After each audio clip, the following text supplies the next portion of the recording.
TDP Chandraiah జీవిత చరిత్ర ఏంటి? Marriage అయిన తర్వాత మ్యారేజ్ అయిన 1 ఇయర్లోనే నాకు జాబ్ వచ్చింది. ఓకే. పోలీసులో హైదరాబాద్ సిటీ పోలీస్. తను ప్రజలకు ఏ విధంగా అందుబాటులో ఉన్నారు? అప్పుడు ఉన్న పరిస్థితి అయితే సార్ పోయినాక నేనే లీడ్ చేస్తున్నా, కాన్స్టిట్యున్సీ కోఆర్డినేటర్గా నేను. ఓకే. అప్పటి దగ్గర కూడా సార్ హరీశ్వర్ రెడ్డి గారు పోయిన తర్వాత నేనే కోఆర్డినేటర్ మొత్తం. అదే హరీశ్వర్ రెడ్డి గారికి మీకు అంటే మీ పాపకు ఎవరికి ఒక సీట్ ఇవ్వని కారణంగా ఈరోజు ఒక కాలేజీనే ఏర్పాటు చేశారని అంటున్నారన్న, అది ఎంతవరకు నిజం? వాస్తవం. ఎందుకంటే అంటే తన యొక్క భవిష్యత్తు ప్రణాళిక ఏంటి? ఎమ్మెల్యేగా పోటీ చేస్తారా? వస్తే ఇన్ని రోజుల నుంచి పనిచేస్తున్నాం కదా, అవును. ప్రతి వానికి ఆశయం ఉంటుంది.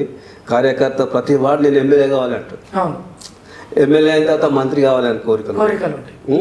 మంత్రి అయిన తర్వాత సీఎం కావాలని ఇవన్నీ ఉంటాయి, ప్రతి స్టెప్ బై స్టెప్ అంతా. అట్లా మనకు కూడా కోరికలు ఉన్నాయి. ఆశ ఉంటుంది, ఎవరికైనా ఉంటుంది. కావద్దు అని అవకాశాలు వచ్చినప్పుడు సద్వినియోగం చేసుకోవాలి.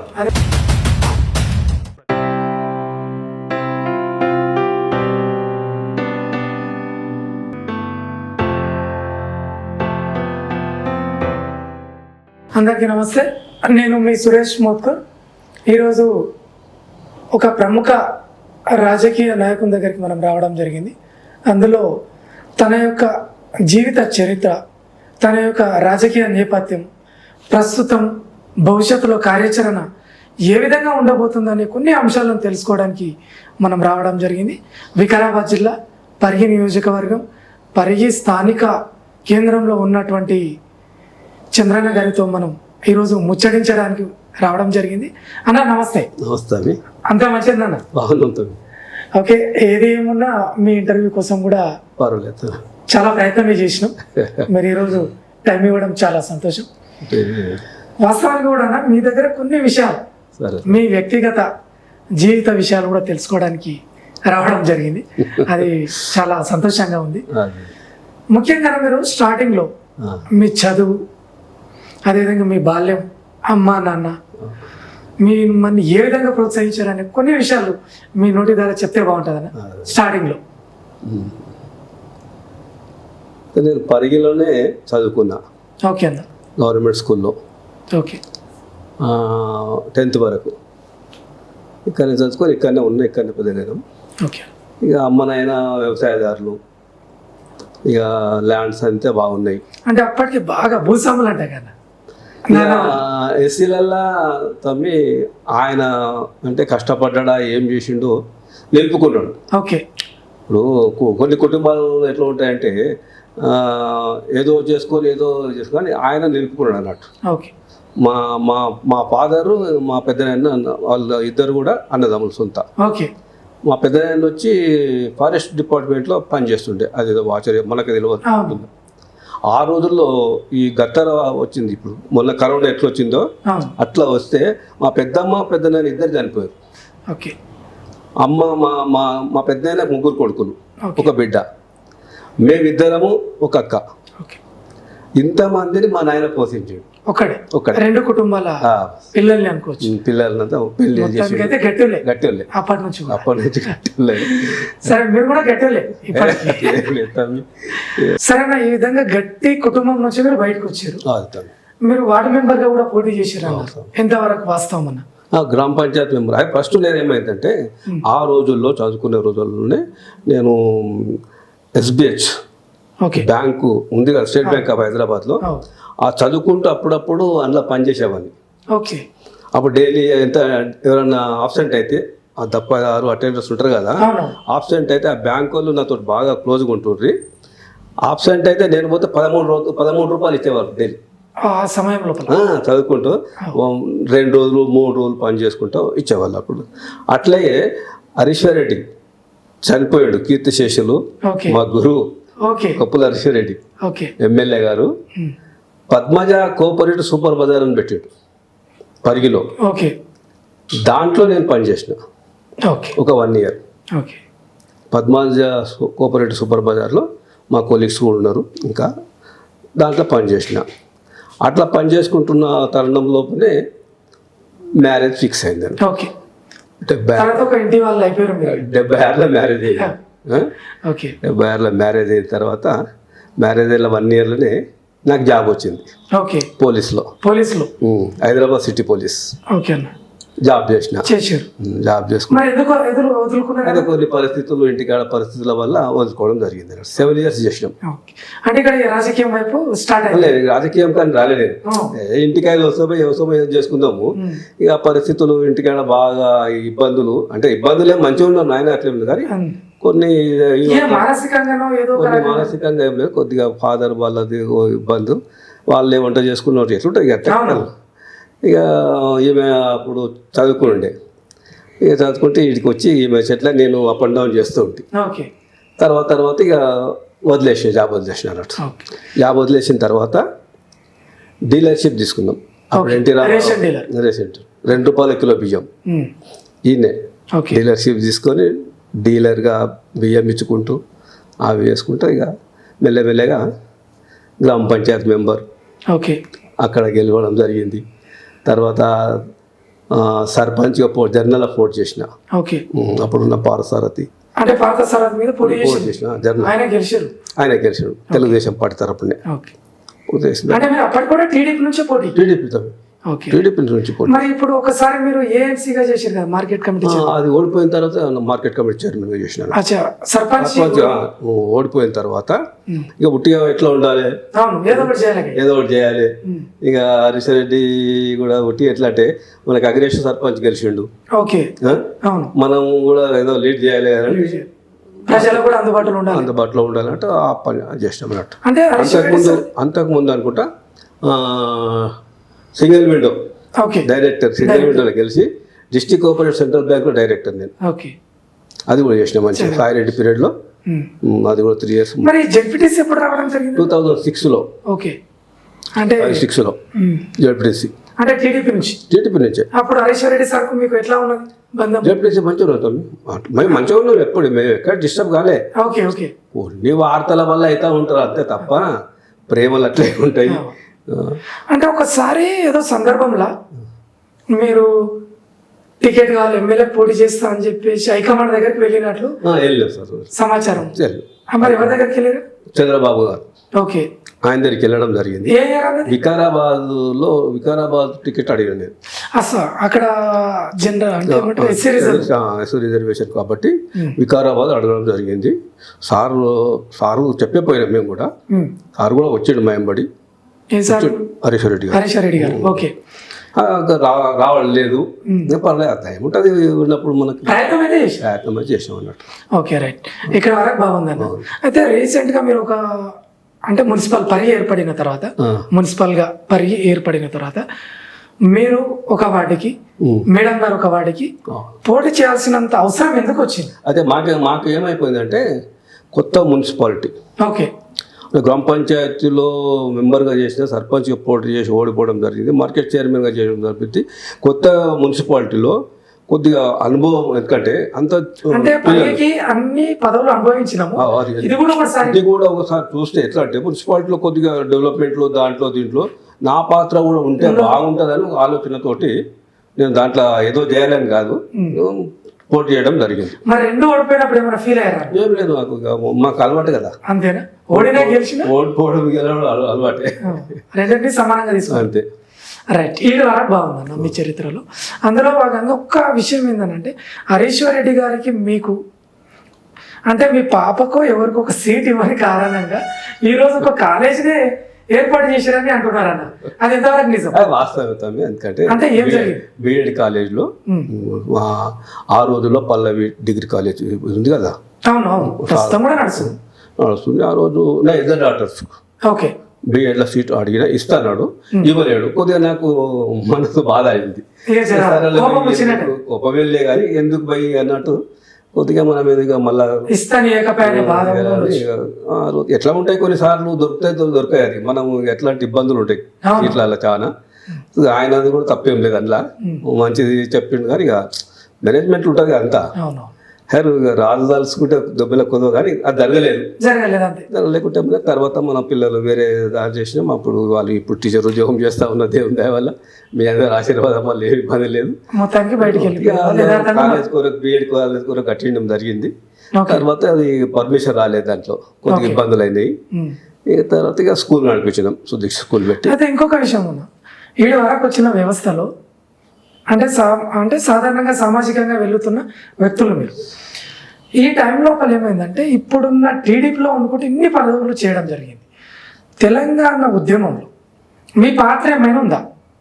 ఫస్ట్ నేను జడ్పీటీసీ ఉన్నప్పుడు తెలంగాణ ఉద్యమం ఉధృతంగా నడుస్తూ ఉంది. ఓకే. రంగారెడ్డి జిల్లాలో ఒక జడ్పీటీసీగా ఉండి తెలుగుదేశం పార్టీ తరఫున ఓకే నేనే జై తెలంగాణ అనే నినాదంతో బయటకు వచ్చిన. అంటే ఫస్ట్ పలికిన వ్యక్తి మీరే? నేనే. జిల్లా పరిషత్లో మొత్తము 33 మండలాల నుంచి 33 మంది జడ్పీటీసీలు ఎవరు రాలేదు. టీడీపీ ఎవరు రాలే బయటికి. నేను తెలంగాణ కొరకు అదే తెలంగాణ నినాదంతో బయటకు వచ్చి మీటింగ్ లో పాల్గొనడం జరిగింది. అప్పటి వరకు టీడీపీ నాయకులు ఎవరు కూడా పలకలేదు. పలకలేదు ఇంకా ఎవరు రాలేదు. అంటే మీరు అప్పుడు ఏమైనా రాజీనామా చేసిర్రా? ఏం చేయలేదు. విత్ ఇన్ పార్టీలో ఉండి తెలంగాణ అన్నాడు. ఇప్పుడు అందరు కూడా విత్ ఇన్ ద పార్టీ ఉండి తెలంగాణ అన్నారు. కడియం శ్రీ గారు ఏమి అందరు కూడా. Okay right. ఆ టైం లోపల హరీశ్వర్ గారు ఎట్లా ఉండే పరిస్థితి? మరి పర్వాలేదు, హరీశ్వర్ రెడ్డి మంచిగా ఉన్నాడు. అట్లా జై తెలంగాణ జై తెలంగాణ తర్వాత అన్నాడు. ఎప్పుడు నేను మీటింగ్ పెట్టింటి నేను ఒకటి. ఇక మనోహరెడ్డి ఇప్పుడు ఉన్నాడు ఎమ్మెల్యే. అవును, ఇప్పుడు ఉన్నాడు. వాళ్ళందరినీ పిలిచి జడ్పీటీసీ రాండ్రాబాయ్ తెలంగాణ కొరకు మీటింగ్ పెడదామంటే వాళ్ళు రాలేరు. సార్ ఏది చెప్పిండో కానీ రాలేరు. ఎందుకు అది రాంది, ఎందుకు పోతారు, బదలాం అవుతారు అన్నట్టు జాగ్రత్తలు కూడా పడతారు కదా. పడతారు ఎవరైనా అయితే సమాజం, నేనైనా అలాగే. Okay right. అయితే ఈ విషయం లోపల ఈ పరిగి లోపల ఎమ్మెల్యే పోటీ చేయాలని ఎప్పుడన్నా అనిపించిందా? కానీ నేను అడిగిన తమ్మి హరీశ్వర్ రెడ్డి గారు టీఆర్ఎస్ లో పోయినాక నేను చంద్రబాబు దగ్గరికి పోయినా. ఓకే. పోయి అప్పుడు ఉన్న పరిస్థితి అయితే సార్ పోయినాక నేనే లీడ్ చేస్తున్నా, కాన్స్టిట్యున్సీ కోఆర్డినేటర్గా నేను. ఓకే. అప్పటి దగ్గర కూడా సార్ హరీశ్వర్ రెడ్డి గారు పోయిన తర్వాత నేనే కోఆర్డినేటర్ మొత్తం. ముఖ్య నాయకులు పోయిన తర్వాత నేను సార్ని అడిగినా, సరేనమ్మా చూద్దామని చెప్పిండు. నేను మొత్తం బయట తెప్పించుకుంటా అన్నాడు. అది తర్వాత మనకు పోటీ ఎవరికి అయిపోయిందంటే మనము కాంగ్రెస్ కు సపోర్ట్ చేయడం జరిగింది ఆ రోజుల్లో. Okay okay right. అయితే ఇంకొక విషయం అన్న, తెలంగాణ ఏర్పడిన తర్వాత అందరూ టీడీపీ నాయకులు అందరూ కూడా అంటే 100కి 90% అనుకోండి, 90% మంది టీఆర్ఎస్ లోకి వెళ్ళడం జరిగింది. మరి మీరు ఎప్పుడైనా వెళ్ళాలనిపించలేదా? నేను ఎప్పుడు అనుకోలేదు. అంటే ఎవరు అడగలేరా మిమ్మల్ని? నాకు అడిగిండ్రు, వికారాబాద్ వాళ్ళు అడిగిండ్రు. ఇక్కడ వేరే సైడ్ ఏం అడగలేదు. నాకు పరిగొలు అయితే ఎవరు నాకు రాలేదు. నేను రానని తెలుసు వాళ్ళకు. ఈవెన్ మహేందర్ రెడ్డి కూడా నన్ను రమ్మనిలే. ఓకే. ఆయన కూడా ఆయన అంత సన్నిధిగా ఉంటాడు, రత్నమని వీళ్ళందరూ నన్ను రమ్మనిలే కూడా నేను ఇళ్ళనే ఉంటా అని కూడా చెప్పడం జరిగింది. ఎవరన్నా డిస్కస్ చేస్తే కూడా నేను నా ఆలోచన ఏంటంటే, ఇప్పుడు అందరూ పూజారులు అయితే మరి భక్తులు ఎవడు కావాలి కదా. పూజారులు అందరూ మొత్తం టీఆర్ఎస్ లేకపోతే ఇతనే జెండా కట్టుకోవాలి కదా, తెలంగాణ తెలుగుదేశం పార్టీ జెండా ఉండాలి కదా అన్నట్టు దాంతో కొద్దిగా నేను ఇళ్ళలో ఉండడం జరిగింది. అయితే ఇంకొక విషయం అన్న, పట్నం నరేందర్ రెడ్డి గారు కావచ్చు, పట్నం మహేందర్ రెడ్డి గారు, అంటే అప్పుడున్న టీడీపీలో ఉన్న నాయకులందరూ కూడా మీతోటి ఎట్లా ఉండేవాళ్ళు? చాలా ప్రేమతో నాతోటి. ఆయన నరేందర్ రెడ్డి, మహేందర్ రెడ్డి, నావా ఇప్పుడు సునీత అందరు కూడా, ఈవెన్ ఇంద్రారెడ్డి కాడికి వెళ్ళాను. ఓకే. మన జిల్లాలో రంగారెడ్డి జిల్లాలో ఇంద్రారెడ్డి, ఓకే, కిషన్ రెడ్డి, వీళ్ళంతా కూడా చాలా ప్రేమగా అందరు కూడా. నాకు వికారాబాద్ చంద్రశేఖర్ ఏమి, రత్నమన్ ఏమి, లక్ష్మణ్ రావు మా ప్రెసిడెంట్ అప్పుడు, టీడీపీ ప్రెసిడెంట్, సుధీర్ రెడ్డి, మల్రెడ్డి రంగారెడ్డి, బక్కర్ నరసింహ, వీళ్ళంతా కూడా టీడీపీలో పార్టీలో ఉన్నాం కాబట్టి విత్ ఇన్ ద పార్టీలో మంచి ప్రేమలు మాకు అంతే ఎప్పుడు కూడా. అంటే ఇంకొకటి ఏంటంటే టీడీపీ పార్టీలో దళితులలో మీరే ముందంజలో ఉన్నారని కొంత సమాచారం. వాస్తవంగా అది ఏమైపోయిందంటే ఆ సంబంధాలు, దగ్గర సంబంధాలు చంద్రబాబు గారితో నాకు ఉండేవి బాగా. ఓకే. ఎప్పుడు పోయినా పేరు పెట్టి పిలిచేవాడు, రండి అమ్మ. అది ఎట్లా అంటే ఇప్పుడు నన్ను గుర్తుపడతారు. ఏంటా చంద్ర పరిగి చంద్రయ్య అంటారా? ఏంటయ్య చంద్రయ్య పరిగి అంటే నేనే గుర్తొస్తా సార్కు. అంతే. ఎందుకంటే అవును. నాయకుడు లేడు కదా అట్లా. అంటే ఈ మధ్యకాలంలో కొందరు అన్నారన్న, మీరు ఎప్పుడైతే కాసాని జ్ఞానేశ్వర్ గారు ఈ మధ్యకాలంలో టీడీపీ కార్యక్రమాలు తీసుకున్నారు, ఆ సమయం లోపల చంద్రయ్య గారిని కొద్దిగా పక్కకు పెట్టారు అన్నారు. ఎంతవరకు వాస్తవం మరి. ఎందుకన్నా? అదే వాళ్ళకి ఏమో అని వాళ్ళు ఏ విధంగా అనుకున్నారో మనకు తెలియదు. ఏమంటుంటే నేను కాన్స్టిట్యూన్సీ కోఆర్డినేటర్గా ఉన్నా. ఓకే. జ్ఞానేశ్వర్ గారు పార్టీలో కలవక ముందు ఫోన్ చేసిండు. ఓకే. నేను పార్టీలోకి వస్తున్నా చంద్రన్న ఏమంటావు అంటే రా అన్న అని చెప్పిన. నా సొంతది కాదు కదా, రాండి అని చెప్పిన. తర్వాత సరే నువ్వు ఉన్నావు కదా, నీవు కాపాడుకుంటూ వస్తున్నావు, అంతనో ఉన్నావు, సరే నీకేమున్నా నేను చూసుకుంటా, పార్టీ విషయాల్లో నేను ఎక్కడ డిస్టర్బ్ చేయను అని చెప్పిండు. ఓకే. అయితే నేను పని చేసుకుంటూ పోతున్నాం, నాకు తెలియకుండానే పార్టీ ఆఫీస్లో ఓపెన్ చేయడం నాకు బాధ అనిపించింది. అరే నేను ఇన్ని రోజుల నుంచి రాష్ట్రంలో కార్యకర్త కాడికి వెళ్ళి వచ్చి స్టేట్ ఆర్గనైజ్ సెక్రటరీ వరకు వచ్చిన నేను అన్ని పోస్టులు చేసుకుంటా, జిల్లాలో రాష్ట్రంలో ఇవన్నీ చేసుకుంటూ వస్తున్నప్పుడు ఏంటి నా పరిస్థితి మరి ఏంది అని నేను చంద్రబాబుకే చెప్పిన డైరెక్ట్ పోయి, సార్ ఈ విధంగా చేస్తున్నాడు ఈయన. సరేనమ్మా చూద్దాంలే నీకెందుకు నేను కదా అన్నాడు ఆయన ఎప్పుడు కూడా. అది నాకు కొద్దిగా ఇది అనిపించింది, నడవలే ఏముంటుంది అనుకుంటా. సరే మీరే అడ్జస్ట్ చేయకుండా తప్పదుగా మనకు. అయితే ఇంకొక విషయం, ఆంధ్రప్రదేశ్ లోపల ప్రభుత్వం ఏర్పడింది, చంద్రబాబు నాయుడు గారు ముఖ్యమంత్రి అయిన తర్వాత మీరు ఎప్పుడైనా వెళ్ళి కలిసారు? కలిసాను సార్, కంగ్రాచులేషన్ చెప్పిన 2 సార్లు 3 సార్లు పోయినా. మరి అక్కడ మన కొంత చర్చ ఏమైనా జరిగిందా? ఈ మధ్యలో ఏమైంది తెలుసా, సార్కు ఇబ్బందులు, జైలుకు పోవడము, సార్ని ఇబ్బంది పెట్టడము, దాంట్లో బాగా క్రౌడ్ ఎక్కువైపోయింది. మనం అంతా ఎందుకంటే నేను అర్థం చేసుకోగలను, ఎందుకంటే పోయి అట్లా నాకు ఇంతవరకు ఎక్కడ లేదు, జరగలే అట్లా పోనుకోండి. నేను ఎప్పుడు కూడా ఏదైనా కూర్చొని మనకు సమయం వచ్చినప్పుడు తీరికంగా టైం ఇస్తే మాట్లాడే వ్యక్తి నేను ఎక్కడ కూడా, ఆఫీసర్తకైనా ఇంకెవరితోకైనా నా విధానం అది. మంచి నమస్కారం సార్, నమస్కారం, ఏమంటే బాగున్నా అంటే మంచిగా ఉన్నాం సార్, అది సరేనమ్మా అది చూద్దాంలే, అది అట్లా అనేక ఇబ్బంది కాలే సార్. ఇక్కడ వరకు బాగుంది మీ చరిత్రలో భాగంగా. నెక్స్ట్ టీడీపీ తెలంగాణలో పోటీలో దిగే అవకాశాలు ఏమైనా ఉంటాయా సార్? అవకాశాలు వస్తే ఇన్ని రోజుల నుంచి పనిచేస్తున్నాం కదా, ప్రతి వానికి ఆశ ఏముంటుంది, కార్యకర్త ప్రతి వాడు నేను ఎమ్మెల్యే కావాలంటాడు, ఎమ్మెల్యే అయిన తర్వాత మంత్రి కావాలని కోరికలు ఉంటాయి, మంత్రి అయిన తర్వాత సీఎం కావాలని ఇవన్నీ ఉంటాయి, ప్రతి స్టెప్ బై స్టెప్ అంతా. అట్లా మనకు కూడా కోరికలు ఉన్నాయి, ఆశ ఉంటుంది, ఎవరికైనా ఉంటుంది. కావద్దు అని అవకాశాలు వచ్చినప్పుడు సద్వినియోగం చేసుకోవాలి, అది మన బాధ్యత. ఎవరైనా కానీ పని చేస్తున్నాం కాబట్టి చేసుకోవాలి. Okay right. అయితే ఇంకొకటి, భవిష్యత్తు కార్యాచరణ ఏ విధంగా ఉండొచ్చు మీరు చెప్పలేము. రేపు అంతా కూడా ఇప్పుడు మాకేముందంటే తెలంగాణలో తెలుగుదేశం పార్టీ ఇప్పుడున్న పరిస్థితుల్లో గతంలో 10 ఇయర్స్లలో ఇబ్బంది పడ్డాము. ఓకే. ఇప్పుడు మాకు ఇబ్బంది లేదు. ఓకే. అంటే ఇప్పుడు ఈ గవర్నమెంట్లో మేము ఎక్కడ కూడా కార్యకర్తలు ఇబ్బంది పడడం లేదు కూడా. ఓకే. ఇబ్బంది వల్ల ఇంకోటి ఇప్పుడు దానికి దీనికి జనాలు బేరే చేసుకుంటున్నారు. ఆ గవర్నమెంట్ 10 years ఈ గవర్నమెంట్ 10 years కొన్ని ఇబ్బందులలో వీళ్ళు ఇప్పుడున్న గవర్నమెంట్ ఉంది, ఇబ్బందులు ఉన్నదని మేము అంటున్నాం. దాంట్లో భాగంగా నేను పార్టీలో, ఎందుకంటే రామ్మోహన్ రెడ్డికి సపోర్ట్ చేసిన, రేవంత్ రెడ్డి ఫస్ట్ మీటింగ్ వచ్చినప్పుడు నేను పార్టీలో కలిసినాను, వేసుకున్నాను, నాకు రమ్మన్నారు, పోయి వేసుకోవడం జరిగింది. రామ్మోహన్ రెడ్డి ఇంటికి వచ్చిండు, స్కూల్ కాడికి వచ్చిండు, మాట్లాడిండు, సరే మేము సపోర్ట్ చేస్తాం. తెలంగాణలో తెలుగుదేశం పార్టీ సపోర్ట్ ఎక్కడ కూడా నిలబడడం లేదు. ఓకే. తెలంగాణలో ఎమ్మెల్యే నిలబడితే మేము వెళ్ళేవాళ్ళం కామేమో, ఇక్కడ సపోర్ట్ లేదు, మేము కూడా ఇక్కడ సపోర్ట్ చేద్దాము, ఎందుకైనా మంచిదే. మాకే అధినాయకత్వాన్ని ఇబ్బంది పెట్టిన కేసీఆర్, చంద్రబాబు నాయుడు ఇబ్బంది పెడితే మేము బాధపడ్డాం. ఇప్పుడు ఇంట్లో మా నాయనని ఇబ్బంది ఎవరైనా పెడితే మేము కొడుకులు ఎట్లా బాధపడతారో మేము ఆ విధంగా బాధపడ్డాం. చంద్రబాబు నాయుడు ఇబ్బంది పెట్టిన కేసీఆర్ కాబట్టి ఆయన దింపాలని ఇక్కడ పనిచేసినాం.